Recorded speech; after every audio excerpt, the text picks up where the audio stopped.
أنا عصام، عندي 40 سنة، متجوز وعايش في البحيرة. أنا الشغل بتاعي بطبيعته مخيف. من الآخر كده أنا بريح الناس، بريحهم قوي يعني. بصراحة أنا شغال عشماوي، وطبعا مفيش غير عشماوي واحد في مصر، وبيبقى تحتي مساعدين بيتعلموا، وبروح سجون كتير وريحت ناس كتير قوي. في الأول كنت خايف من الشغل ده، بس بعد كده اتعودت عليه، وبقى كل واحد كان بيجي تحت ايدي واشوف نظراته قبل ما يموت. كنت ساعات بحس بضعف، بس كنت برجع واجمد قلبي واقول دول مجرمين في المجتمع واخدوا عقابهم. وفي يوم جالي اتصال من المأمور لسجين بتاع الصعيد، وقال لي هتيجي بكرة علشان عندنا واحد، وطبعا جهزت الشنط بتاعتي وبقى كله تمام. ورحت، وأول ما وصلت لقيت جو السجن غريب جدا. فسألت حد هناك وقال لي إن في مسجون هنا دجال، بس واصل قوي، بيعمل سحر بقى ويحضر أعمال، وسمعت كمان إنه بيعمل أعمال لناس ويحطها في بق الميتين. فبسأله طب وهو ممسوك ليه؟ قال لي حاجة غريبة جدا. قال إنه كان بيجيب البنات سن 15 سنة ويذبحهم ويقدمهم قربان لملوك العالم الخفي، ومسكنا عنده حوالي 12 جثة، ودمهم مكتوب بيه حاجات غريبة كده على الحيطة. وقال لي انت عارف القاضي اللي حكم عليه بالإعدام امبارح مات، هو ومراته وعياله. أنا أول ما سمعت كده قلت له ماتوا ازاي؟ قال لي البيت ولع. ما كملتش معاه ولقيت مأمور السجن جاي يسلم عليا، وخدني معاه المكتب بيقول لي هتاكل ايه؟ انت لسه جاي من سفر؟ المهم كلته وبندردش، بقوله اللي هيتعدم ده هيتعدم ليه؟ لقيته بيقولي ده واحد يا عم لقينا عنده جثث بنات صغيرة. سمعت الكلام وانا كوباية الشاي في ايدي وقعت. قلت له هو الدجال اللي هيتعدم النهاردة؟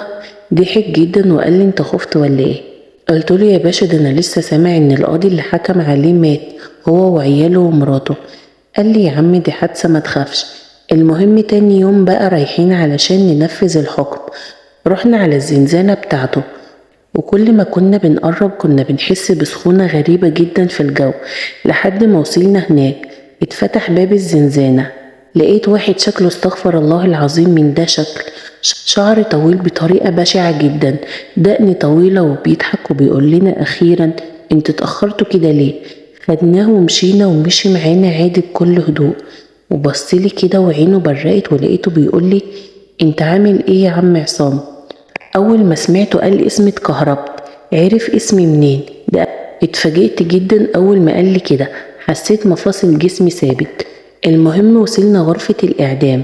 فضل الشيخ يتكلم ويقول لي اتشاهد يا ابني، وده بيبصله ويضحك. اتشاهد وهو برضه بيبصلنا ويضحك. وراح قايل لنا هو اللي بيتعدم مش بيبقى ليه طلب؟ فالشيخ قال له قال له أنا طلبي إن أفضل متعلق في الحبل يومين، محدش ينزلني. كل اللي سمع الكلام ملامح وشه اتغيرت. رد عليه الشيخ وقال له طب ليه الطلب ده؟ رد عليه وقال له هو ده طلبي، إني أفضل متعلق في الحبل يومين. المهم وانا رايح بلبسه الكيس على دماغه، بصلي وقال لي لا انا مش عاوز يا عم عصام، خليه معاك. وبصلي بصة غريبة، لقيت عينه قلبت. لبسته الحبل، وانا بلبسه الحبل شفت ظهره كان عليه رسومات غريبة. المهم لقيته بيقولي على فكرة مش اخر مرة هتشوفوني فيها. وراح ضحك ضحكة بصوت عالي جدا. انا رحت شادد السكينة مرة واحدة. المهم مشينا، وبقول للمأمور وانت هتسيبه في الحبل كده؟ قال لي خليه يا عم، ده ياما عذب ناس، خليه يتعذب، وبعدين مفيش حد جه سأل على الجثمان، ومفيش حالات إعدام تاني، سيبه. وفعلا سبته ومشيت، وكلمة مش آخر مرة هتشوفوني فيها كانت في دماغي ومش راضية تخرج من بالي. المهم نمت هناك ومشيت الصبح. وانا داخل على البيت حسيت بنفس السخونة اللي حسيت بيها وانا داخل على الزنزانة. فضلت استغفر ربنا. دخلت سلمت على عيالي واترميت في حضنهم، اكلت ودخلت نمت. وانا نايم سمعت ابني بيتكلم بصوت عالي بالليل. رحت له جري وقلت له مالك يا ابني في ايه؟ قال لي انا حلمت بواحد شعره طويل ومتعلق في حبل مشنقة، وحوالينه تعابين كتير ومبرق عينه قوي، وقعد يضحك بصوت عالي. أنا سمعت الكلام ده وجسمي ساب وبقى مش على بعضه. المهم أخدت ابني وبنتي معايا في الأوضة، وقلت لهم ما تخافوش من حاجة. الصبح بنتي قالت لي يا بابا في حاجة غريبة في الحمام. قلت لها في ايه؟ قالت لي بقع في السقف كده عاملة زي الدم أو البوهية. رحت أشوفها لقيتها فعلا بقعة دم. حاولت أمسحها مش راضية تتمسح. قلت عادي ممكن تكون بوهية، وطلعت من الحمام والأمور طبيعية. لقيت مراتي صرخت مرة واحدة. جريت عليها ولقيتها بتقولي في حاجة عدت كده بسرعة في الطرقة دي. أنا خفت قوي، معدياش دقيقة ولقيت مأمور المركز بيرن عليا بيقولي عصام هسألك سؤال عادي. قلت له اسأل خير. لقيته بيقولي انت ما حصلش معاك أي حاجة غريبة من امبارح؟ قلت له ليه؟ قال لي بطمن عليك بس. قلت له انت حصل معاك حاجة؟ قلت له ماشي أنا كمان عادي ومفيش حاجة حصلت معايا. ودخلت الحمام بعد الأكل، وانا قاعد كده كنت مركز في البقعة. لقيتها بتتحرك بالراحة في السقف، وفجأة لقيتها قدامي على الجدار. اتخضيت جدا وفتحت الحمام وطلعت أجري. رجعت تاني لقيتها مكانها بس كبرت شوية. مسكت تليفوني وقعدت أرن على المأمور، لقيت موبايله مقفول. بصراحة كنت قاعد مرعوب. وانا نايم بالليل جالي اتصال من رقم غريب. رديت، سمعت صوت حد بيتنفس بس نفس بطيء جدا. فضلت أقول قالوا مين معايا، وما كانش فيه أي حد بيرد. فجأة صوت غريب رد عليا وقال لي ازيك يا عصام، وبعدها فصل التليفون. فضلت أرن يقول لي هذا الهاتف غير موجود في الخدمة. رحت لشركة الاتصالات بديها الرقم، قالوا لي الرقم ده متسجل باسم واحد، بس الواحد ده لما سألت عليه لقيته ميت من 15 سنة. أنا في الوقت ده قلبي بدأ يوجعني. وفجأة مأمور المركز رن عليا وبيقول لي انقذني يا عم عصام، والخط فصل. رحت راكب على طول الصعيد ورحت المركز، سألت على بيته ووصلت لقيت لما هناك ومأمور المركز ميت. فضلت أدور في البيت على أي حاجة، لقيت نفس البقعة اللي عندي، ولقيت ورق مكتوب فيها عصام أنا آسف إني ما قلتلكش إن بيحصل معايا حاجات غريبة، الدجال موجود وحذر الشيخ علاء. للعلم الشيخ علاء ده اللي كان معانا وقت شنق الدجال، وهو اللي قاله تشاهد. كملت قراية الورقة ولقيت مكتوب حذر الشيخ علاء إن الدجال موجود معانا. أنا كان بيحصل معايا كالآتي: بالليل وأنا نايم أفتح عيني ألاقيه واقف قدامي ومبرق تبريئة غريبة جدا. دخلت الحمام ولقيت بقع الدم بتتحرك، وكل يوم كانت بتكبر شوية لحد ما ظهر فيها عين كده بيضة. حسيت بهوا دافي في الحمام بيسخن البيت كله، وأسمع صوته وهو بيقولي انت أول واحد. وبعدين البقعة دي كبرت قوي. فهمت ان المأمور كان بيكتب الكلام ده أول بأول. رحت للشيخ علاء لقيته توفى ومحدش يعرف السبب. روحت بيتي ولقيت البقعة كل يوم كانت بتكبر شوية. وانا واقف في الحمام ببص في المراية لقيت شكل بشع ورايا. ببص تاني ملقيتش حاجة. قلت انا هروح لشيخ اسأله على اللي بيحصل ده. ورحت فعلا، ولما حكيت له فضل يستغفر ربنا وقال لي بص يا ابني، اللي انت بتقوله ده كلام مش منطقي انه يحصل. ازاي والله يا شيخ كل كلمة قلتها لك حصلت. فضل يقول لي التزم في الصلاة وقرب من ربنا اكتر. سبته ومشيت وانا مش عارف اعمل ايه، والكلام اللي كان في ورقة المأمور مخوفني جدا. روحت واول ما دخلت رحت الحمام، بصيت على البقعة دي لقيتها بتكبر وانا مش في ايدي اي حاجة اعملها. وانا نايم بالليل سمعت ابني بيتكلم بصوت عالي.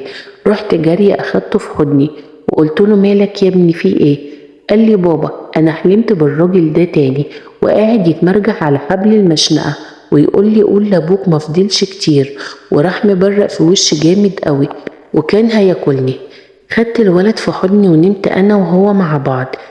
تاني يوم كنت رجعت للشيخ تاني وقال لي يا ابني انا مش عارف اقولك ايه، بس اقولك حاجة مش هيحلها غير دجال زيه. روح وشوف هيقولك ايه يمكن هو ينفعك. وفضلت اسأل لحد ما قالولي على واحد، وقالولي على اسمه كان غريب جدا. استغربت قوي من الاسم وقلت له هو ده اسمه؟ قال لي لا، ده اسم ملك من ملوك العالم الخفي، وهو واخد اللقب بتاعه، والملك ده بيساعده بقى في الحاجات اللي بيعملها. وفعلا رحت له، وأول ما وصلت لقيت بيت قديم والباب بتاعه كبير، بيت زي بتوع أيام زمان. ولسه هخبط لقيت الباب فتح، وطرقة طويلة كلها ضلمة، وهو قاعد في الآخر ومولع شموع حواليه وقال لي تعالى. فضلت واقف خايف أدخل. قال لي تعالى يا عصام ما تخافش. في الوقت ده لقيت نفسي مش حاسس بجسمي. طب عرف اسمي منين؟ أول ما دخلت لقيت الباب قفل ورايا لوحده. فضلت ماشي لحد ما وصلت، وانا ماشي لقيت على الحيطة قطط متعلقة وعلامات غريبة. مكان غريب قوي. أول ما قعدت قال لي مالك، عاوزني في ايه؟ حكيت له على كل اللي حصل. فضل ساكت وبعد كده نطق اسم غريب جدا. قلت له ايه الاسم ده؟ قال لي ده ملك من ملوك العالم الخفي، بيعمل لصاحبه كل حاجة بيأمرها منه، بس بشرط ان يقدم له بنات لسه بيكروا قربان، وبيقتلها بعد ما ياخدوا منها دم يستعمله في أشياء زي الأعمال. وقال لي إنه من أخطر أنواع العالم الخفي. فضلت أعيط وأقوله طب إيه العمل؟ قال لي العمل واحد ملوش تاني، إن جسم الدجال يدفن، وبكده الملك بتاعه مش هيطلع منه تاني. فشكرته وطلعت جري على برا. رحت على الصعيد ووصلت المركز، لقيته شبه مهجور. سألت الناس المركز ليه اتقفل، قالوا إن كان بيظهر فيه حاجات غريبة وأصوات وناس بتموت، فسابوا المكان هنا وما تفكرش تدخل جوه. فضلت أفكر، لقيت إن حياتي قصاد إن أدخل، وفعلا دخلت.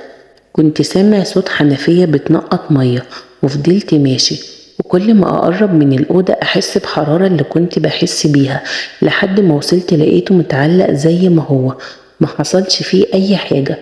رحت وقربت منه علشان أنزله. سمعت صوت عالي مرة واحدة، وعينه فتحت كانت بيضة قوي، وسمعت صوت بيقولي انت جاي للحد هنا؟ في الوقت ده لقيت الأرض تحت اتهزت. حاولت أفك الحبل، ما كانش راضي يتفك. لقيت ايد طلعت من الأرض مسكتني من رجلي. فضلت أهرب منها لحد ما فلت، وطلعت جري لحد بره. رجعت للدجال تاني، قال لي هقولك على حاجة تعملها علشان تتخلص منه. طلع قماشة من معاه كده وقال لي دي حاجة تخصه وهتحميك. فتحتها لقيت فيها أرض. بقول له ايه ده؟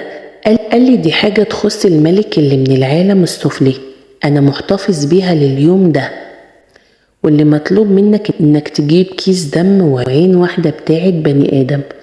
بصراحة أنا سمعت كده قلت له ازاي؟ قال لي معرفش، اتصرف. رحت للدكتور كنت أعرفه، كلم بتاع المشرحة، فرحت له بقول له أنا جايلك من طرف دكتور كذا، عاوز الحاجة. لقيته بيقول لي أنت شكلك كده بتعمل أعمال. قلت له ولا أعمال ولا غيره، أنا عاوز الحاجة دي وخلاص. قال لي أصل اللي بياخدوا الحاجات دي العيال بتاعة الطب وبتوع الأعمال.